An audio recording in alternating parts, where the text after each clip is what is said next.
Student, आपका स्वागत है स्प्लिट स्टडी चैनल पे।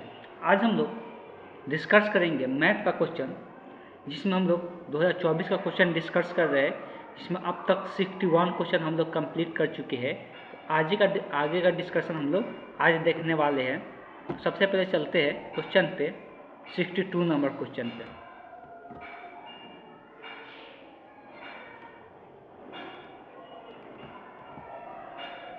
कल बहुत सारी चीज़ों के बारे में चर्चा किए थे, क्रॉस और डॉट प्रोडक्ट के बारे में। उसी के याद करते हुए आज हम लोग आगे चर्चा करेंगे। इसमें क्या याद करना है, तो आई इसको वेक्टर से दिखाए या डॉट से दिखाए, दोनों का मतलब सेम ही होता है। डे क्रॉस के, क्रॉस में कल बता दिए थे कि जब यहाँ पर पहले ब्रैकेट अंदर दिया हुआ है क्रॉस वाला, तो पहले क्रॉस करेंगे तो जे और के का क्रॉस जो होता है वो आई के बराबर होता है। बताए थे जे और के का जो क्रॉस होता है वो आई के बराबर होता है, इसलिए कि ये डायरेक्शन का तरीका एक बताए थे। यहाँ पर लिख लेना आई जे के। अगर इधर जे से के सीधे डायरेक्शन में जा रहे, जे से के है ना, तो सीधे डायरेक्शन में जा रहे तो प्लस में आई आएगा, ये कल बताए थे। तो आई कैप का मान कितना होता है, 1 होता है, ये भी कल हम चर्चा कर चुके थे। तो इस क्वेश्चन का अगर आप लोग इसके प्रीवियस कुछ वीडियो नहीं देखे तो पहले वो देख ले, तब जाके इसको और क्लियर ढंग से आप लोग समझ सकते हैं। इस क्वेश्चन का जो आंसर होगा option A is the correct option हो जाएगा। ये चलते हैं नेक्स्ट क्वेश्चन देखते हैं।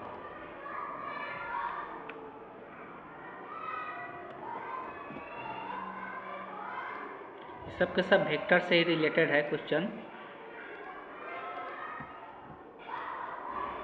ए वेक्टर दिया हुआ है तो वेक्टर ए के सदिश संगत इकाई मात्रक सदिश निकालना है। तो किसी भी सदिश का मात्रक सदिश निकालने के लिए सिखा दिया गया है कि अगर ए सदिश दिया हुआ है आई कैप प्लस जे कैप प्लस 2k कैप, तो मात्रक सदिश निकालने का मात्रक सदिश को एक कैप से दर्शाते हैं, और इसका मात्रक सदिश निकालने का फॉर्मूला बताया गया कि एक सदिश अब बटे में ए के परिमाण, बटे में क्या होना चाहिए, ए के परिमाण होना चाहिए।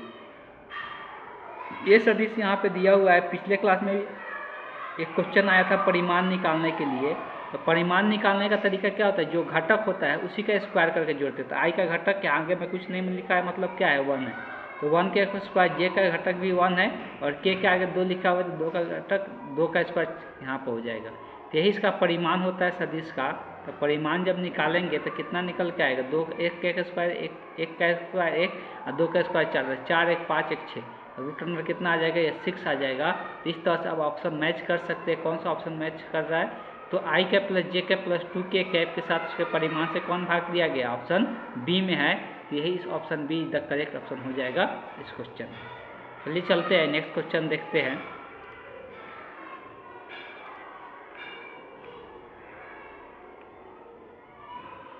परस्पर लंब है, बोल रहा है दो सदिश से जो परस्पर क्या है, लंब है, तो लेम्डा का मान क्या करना है, परपेंडिकुलर है तो लेम्डा का मान ज्ञात करना है। बेसिकली दो सदिश परस्पर लंब का मतलब बताया गया था। जब भी दो सदिश का बात करें या कोई इसमें घटक में किसी एक चर दे दे जिसका मान निकालना रहे, अब बोले परस्पर लंबवत है, इस बात को ध्यान रखना। दो सदिश अगर लंबवत होता है, मान लेते ए और ए अगर परपेंडिकुलर होता है बी, तो ए डॉट बी दोनों का क्या होता है, यदि अगर लंबवत होता है तो डॉट का मान जो होता है वो किसके बराबर होता है, 0 के बराबर होता है। अब यहाँ बात करते हैं कि दोनों का डॉट क्या होगा, यहाँ पे लंबवत है मतलब दोनों का डॉट प्रोडक्ट जो होगा वो 0 होगा।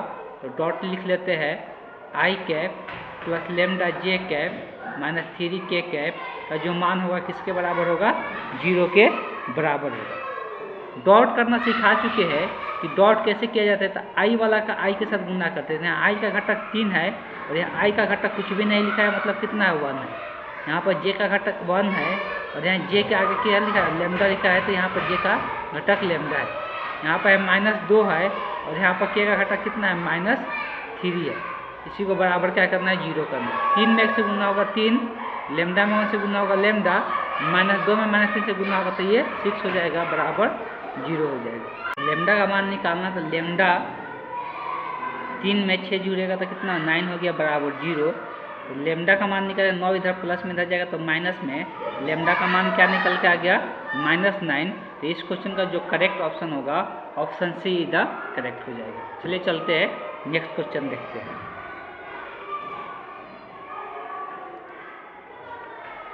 अब फिर से एक इंटीग्रेशन का क्वेश्चन आया हुआ है।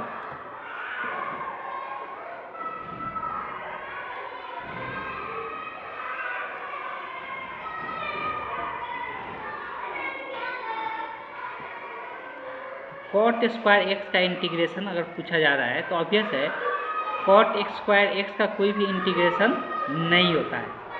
अगर हम लोग बात करते हैं cot square x into d x का इंटीग्रेशन नहीं होता है। स्क्वायर में किसका इंटीग्रेशन होता है? टेन स्क्वायर एक्स का इंटीग्रेशन होता है और कॉसेक स्क्वायर एक्स का इंटीग्रेशन होता है। तो ये दो पदों का स्क्वायर में इंटीग्रेशन देखने को मिलता है। अब हम जानते हैं कि कॉट स्क्वायर एक्स का इंटीग्रेशन नहीं होता, लेकिन इसको कॉसेक में चेंज कर सकते हैं, इसलिए कि हम लोग फार्मूला जानते हैं। और फार्मूला क्या होता है? हम लोग जानते हैं कि दोनों में रिलेशन होता है, तो उस रिलेशन से हम लोग चेंज कर सकते हैं। तो हम लोग फार्मूला पढ़ते हैं कि cosec square x minus cot square x जो होता है कितने के बराबर होता है? 1 के। अगर यहाँ से हम कॉट स्क्वायर एक्स का मान निकालते हैं तो ये निकल के आता है कॉसेक स्क्वायर एक्स माइनस 1 आता है। तो यही फार्मूला हम यहाँ पे यूज करने वाले हैं इस क्वेश्चन में। यहाँ से अगर इसको चेंज करेंगे कॉट को, तो इसको लिख सकते हैं cosec square x minus 1 into d x. अब सभी को पता है जो कॉसेक स्क्वायर एक्स का इंटीग्रेशन होता है वो होता है माइनस कॉट एक्स। क्या होता है? Minus cot x.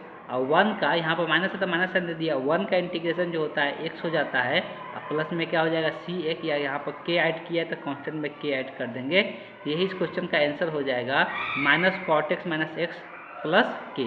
तो देख सकते हैं कौन सा ऑप्शन मैच कर रहा है। Option C is the correct option हो गया इस क्वेश्चन का। ले चलते हैं हम लोग नेक्स्ट क्वेश्चन देखते हैं। फिर से एक सदिश का क्वेश्चन यहाँ पे देखने को मिल रहा है।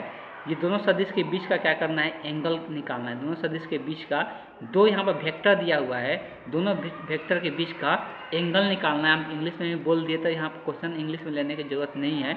यहाँ पे दो वेक्टर दिया हुआ है जिसके बीच का क्या करना है? हमको एंगल ज्ञात करना है। तो दो वेक्टर के बीच के एंगल ज्ञात करने के लिए एक फार्मूला बताया गया है, कॉस थीटा बराबर A dot B divided by A का परिमाण इंटू बी का परिमाण। यही फार्मूला हम लोग को यूज करना है एंगल निकालने के लिए। तो कॉस थीटा बराबर ए डॉट बी पहले करना, तो ऊपर में लिख लेते हैं दोनों सदिश को 2i cap minus 6j cap plus 2k cap.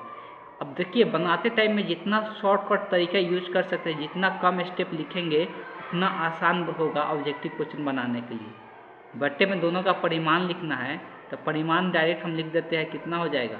तो ए का परिमाण लिखना है तो इसका घटक के स्क्वायर करके लिखते हैं। तो 2 है माइनस 3 है और 2 है, तो घटक के स्क्वायर करके लिखेंगे 2 का स्क्वायर माइनस 3 का स्क्वायर और प्लस करते जाते हैं 2 का स्क्वायर।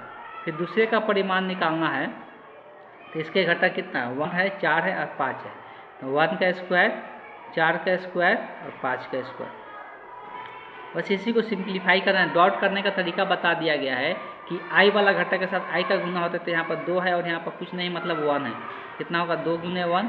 फिर प्लस यहाँ पर है माइनस 3 है और यहाँ पर घटक क्या है? 4 है, तो माइनस 3 गुने 4 होगा। फिर प्लस यहाँ पे घटक 2 है के का और यहाँ के का घटक 5 है, दोनों का गुना करके क्या करते हैं? सबको जोड़ देते हैं। ये कितना आ जाएगा? 2 का स्क्वायर 4, यह 9 हो जाएगा, ये 4 हो जाएगा। तो 9 4 13, 13 और 4 17, तो ये कितना आ जाएगा? √17 आ जाएगा। ये 5 5 25, 4 चौका 16, तो 25 और 16 और 1 17 हो रहा है ना, तो 25, तो ये 42 हो जाएगा। ये कितना हो जाएगा? 42 हो जाएगा। जोड़ सकते हैं 25 में अगर 16 जोड़ते हैं तो 41 होगा, 41 से 42 हो गया। अब ऊपर में क्या आ रहा है चेक कर लेते हैं। ये आ जाएगा 2 माइनस 12 प्लस 5 गुना के 10। अब ये 2 और यहाँ पर 12, चलो ठीक है, ये रूट में आ रहा है तभी लिख रहने देते हैं यहाँ पर नीचे में। ऊपर अगर देखते हैं तो ये 10 और 2 12, 12 में से 12 घटेगा 0। तो कॉस थीटा अगर ऊपर में 0 आ गया तो ये पूरा को ही 0 बना लेगा। तो कॉस थीटा बराबर क्या हो गया? 0। एंगल कॉस कितना डिग्री पर थीटा का मान 0 आता है? 90 डिग्री पर। तो थीटा का मान यहाँ से कितना हो जाएगा? 90 डिग्री हो जाएगा, इसलिए 90 डिग्री पर ही कॉस 0 होता है। इस क्वेश्चन का जो करेक्ट ऑप्शन होगा option B is the correct option हो जाएगा। ये चलते हैं नेक्स्ट क्वेश्चन लेते हैं।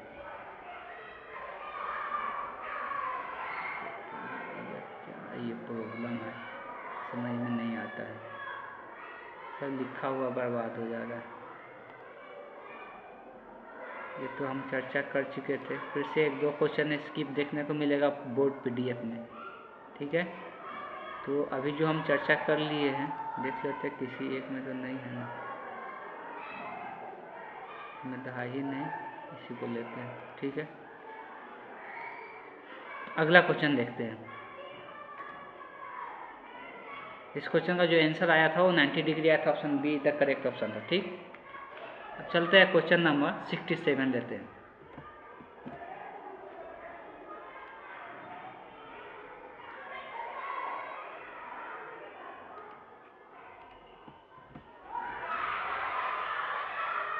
बोला है कि a प्लस बी का परिमाण बराबर है a माइनस बी के परिमाण के, इसमें से कौन सा ऑप्शन सही होगा बताना है।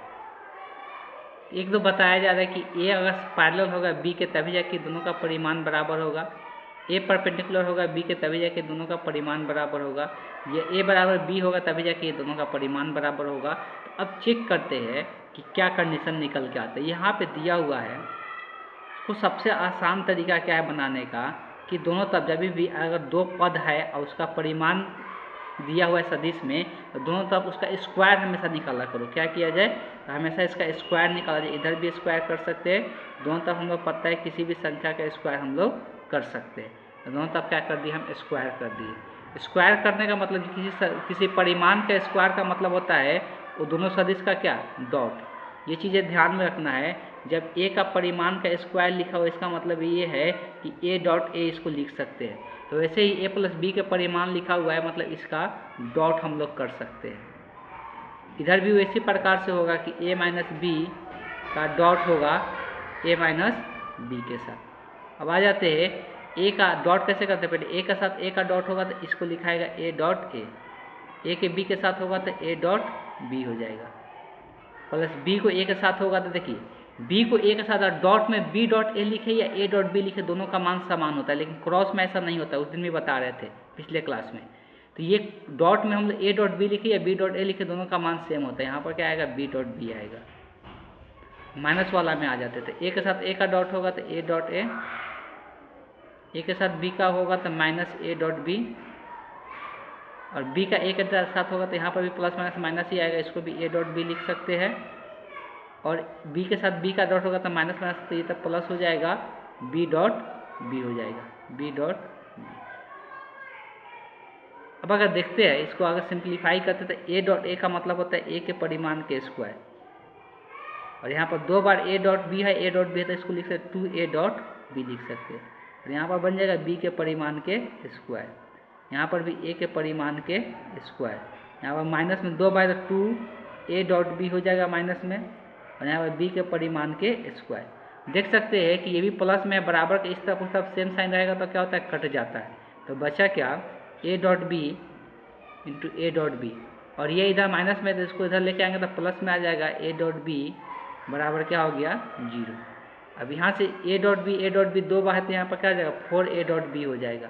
और 4 इधर गुना में इधर जाएगा तो भाग में, तो 0 के साथ भाग में जाएगा तो ए डॉट बी का मान क्या आ जाएगा, 0। तो ये दो सदिश का डॉट 0 कब होता है, अभी थोड़ा देर पहले ही चर्चा हो रहा था। दो सदिश का डॉट 0 तभी होता है जब एक दूसरे के ये क्या होते हैं, लंबवत होते हैं तब। तो चूंकि ए डॉट बी 0 है तो इसलिए क्या होगा, एक परपेंडिकुलर होगा बी के, लंबवत होगा तभी जाके डॉट प्रोडक्ट क्या होता है, 0 होता है। इसलिए दोनों के बीच का कोण जब 90 डिग्री होता है तो उसी टाइम ये क्या होता है, ए डॉट बी का मान 0 होता है। तो इस तरह से जो ऑप्शन होगा, option see the correct option हो जाएगा इस क्वेश्चन का। चलिए चलते हैं नेक्स्ट क्वेश्चन देखते हैं।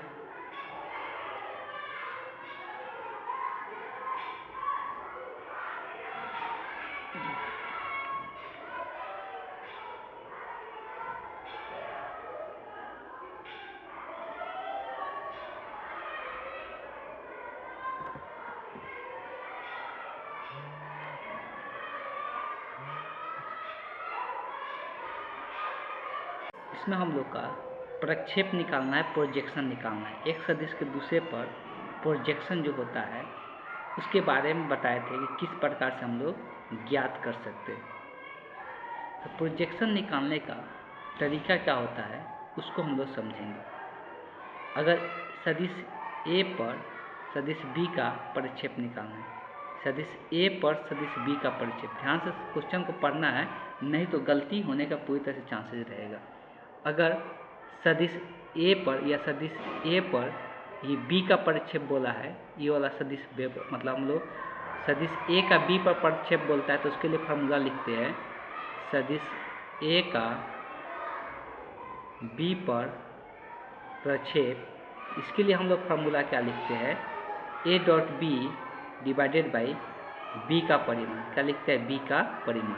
अब यहाँ पर सदिश ए का किस पर परिक्षेप है, इतना सदिश इतना पर सदिश इतना का परिक्षेप है, मतलब ये ए का मान है, ये क्या है, सदिश ए का इस पर परिक्षेप है, ठीक है। तो ये ए है और ये बी है, तो इसके अनुसार ए डॉट बी करेंगे तो ये ए है और ये क्या हो रहा है, बी हो रहा है। इसलिए कि परिक्षेप किस पर बन रहा है, इस पर बन रहा है। जिस पर परिक्षेप बनता है वो बी होता है, ठीक। जिस पर परिक्षेप बनता है, जिस पर प्रोजेक्ट करते हैं वो बी होता है। तो प्रोजेक्ट यहाँ पर लिखा है ना, ऑन द वेक्टर, मतलब इस पर प्रोजेक्ट हो रहा है। जिस पर प्रोजेक्ट होता है वो सदिश बी होता है और जो प्रोजेक्ट होता है वो सदिश ए होता है, ठीक। इस पर प्रोजेक्ट हो रहा है तो ये सदिश बी बनेगा। तो यहाँ से ए डॉट बी क्या हो जाएगा, यहाँ से हो जाएगा I cap minus 2j cap plus K cap का डॉट हो जाएगा। यहाँ पर बी वाला सदिश का हो जाएगा 4i cap minus 4j cap plus 7k cap बटे में बी का परिमाण निकालने का तरीका सबको पता है कि इसका घटक जो होता है उसी के स्क्वायर करके जोड़ते हैं, 4 का स्क्वायर माइनस 4 का स्क्वायर प्लस 7 का स्क्वायर। अब इसी को सिंप्लीफाई कर लेना है। अगर हम इसको सिंप्लीफाई करते हैं तो डॉट करते थे, आई वाला घटक आई के साथ गुना होता है, तो यहाँ पर कुछ नहीं था 1 है, ये 1 में यहाँ पर क्या होगा 4 से 1 गुने 4 हो जाएगा प्लस यहाँ पे घटक कितना है -2 है, -2 का गुना किससे, -4 से होगा तो -4 हो जाएगा। फिर प्लस यहाँ पर के का घटक कितना है 1 है, तो 1 का गुना किससे हो जाएगा 7 से हो जाएगा। और डिवाइडेड बाई में इसका स्क्वायर कितना है 16 4 को 16 4 16 32 होगा, 7 7 49। तो 49 में पहले अगर हम लोग 32 को जोड़ना है, 49 में क्या करना है 32 को जोड़ना है तो 81 आ जाएगा। या इस तरह से यहाँ पर कितना हो जाएगा √81 हो जाएगा। ऊपर में क्या आ जाएगा 4, ये माइनस गुना होगा प्लस में ही हो जाएगा, 4 गुना के 8, ये पर 7 हो जाएगा। 81 का रूट कितना होता है 9, तो ये 9 होगी। इसको जोड़ेंगे तो 8 7 15 15 4 19, तो 19 बटे कितना हो गया 9। तो इस क्वेश्चन का जो करेक्ट ऑप्शन होगा option B is the correct हो जाएगा, ठीक। चलिए चलते हैं नेक्स्ट क्वेश्चन देखते हैं, अगला क्वेश्चन क्या है।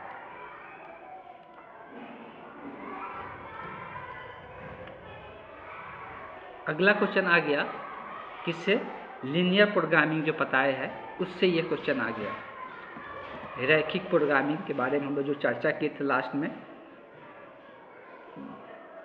तो देखिए ऑब्जेक्टिव क्वेश्चन लीनियर प्रोग्रामिंग का पूछता है ना, बहुत आसान पूछता है। ऑब्जेक्टिव क्वेश्चन जो लीनियर प्रोग्रामिंग का पूछता है वो बहुत आसान पूछता है, इस बात को ध्यान में रखना है। अब देख ऑब्जेक्टिव क्वेश्चन देगा ना बहुत आसान देगा, और ये क्या देगा तो इसमें कुछ नहीं ध्यान में रखना है, ये बहुत आसान देगा। जिसको कुछ नहीं आता है बहुत आसान तरीका से इसका आंसर बता सकता है। देखिए जब भी एक्स वाई ड्रॉ करेंगे तो एक्स पॉजिटिव वाई पॉजिटिव का मतलब क्या होता है, एक्स पॉजिटिव वाई पॉजिटिव का मतलब होता है फर्स्ट कोऑर्डिनेट में ड्रॉ करना है ग्राफ को। और सिर्फ इसमें एक ही इनइक्वालिटी यहाँ पर दिया रहेगा जिसको ड्रॉ करना रहेगा, और ये इनइक्वालिटी क्या है एक्स प्लस वाई है, एक बराबर क्या कर देना है 2 कर देना था। इसका अगर हम लोग हल निकालते हैं, अब देखो ये हमेशा लेस देन इक्वल टू ज़्यादातर दिया रहेगा। क्या दिया रहेगा, ये ग्रेटर देन, एक इनइक्वालिटी दिया रहेगा उसमें लेस देन ही दिया रहेगा, ग्रेटर देन बहुत कम चांस है कि देखने को मिलेगा। इसको लेस देन बोलते हैं, ठीक है, 2 से छोटा बोलते हैं। इसका ग्राफ अगर ड्रॉ करते हैं एक्स को 0 करके वाई को 0 करेंगे तो एक्स का मान आएगा 2, और एक्स को 0 करेंगे तो वाई का मान आएगा 2। तो यही इसका ग्राफ हो जाएगा, इसको क्या कर देना है मिला देना है, तो इसी इनइक्वालिटी का ग्राफ हो जाएगा। और लेस देन का मतलब क्या है कि इसके नीचे वाला पोर्शन, इसको यही हम लोग का रीजन बनेगा, नीचे वाला पोर्शन।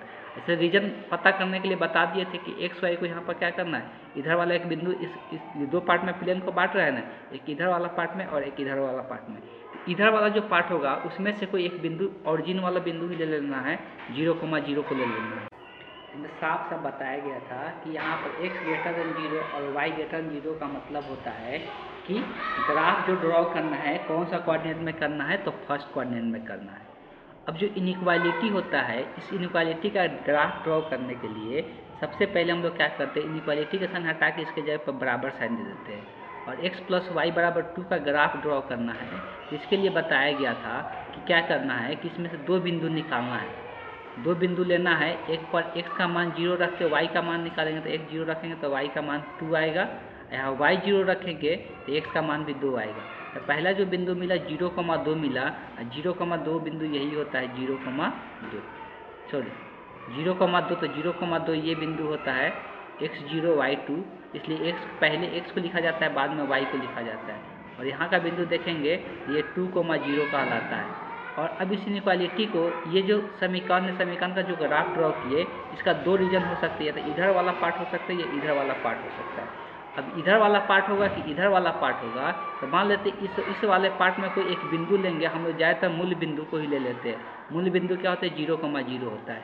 जब इस मूल बिंदु को इसमें रखेंगे 0,0, तो ये 0 आएगा, 0 2 से क्या हो रहा है छोटा हो रहा है, तो ये क्या हो जा रहा है सत्य हो जा रहा है, ये क्या हो जा रहा है सत्य हो जा रहा है। और जब सत्य होता है मतलब इधर वाला पार्ट इस वाला ग्राफ का हिस्सा है, अगर ये असत्य होता तो इधर वाला पार्ट इस ग्राफ का क्या होता है हिस्सा होता। तो अब इधर वाला पार्ट में हम लोग को सिर्फ फर्स्ट क्वाड्रेंट को ही लेना है, पूरा इधर नहीं लेना है, तो सिर्फ फर्स्ट क्वाड्रेंट को ही हम लोग रीजन मानते हैं, तो यही हम लोग का रीजन हो जाएगा। जो रीजन आता है तो कॉर्नर पॉइंट चेक करते हैं, जहाँ जहाँ क्या होता है ग्राफ मुड़ता है, तो 1 2 3 को कॉर्नर पॉइंट मिलता है, 1 2 और ये 3। ये तीनों कॉर्नर पॉइंट पर हम लोग क्या करते हैं, इसका निर्देशांक सभी को पता है क्या होगा 0,0 होगा। इसी तीनों कॉर्नर पॉइंट पर हम लोग क्या करते हैं, इसे जेड का मान निकालते हैं और देख लेते हैं जेड का मान जब मिनिमम आता है न्यूनतम आता है, तो न्यूनतम मान ही पूछा हुआ है इसमें, तो वही इसका आंसर हो जाएगा।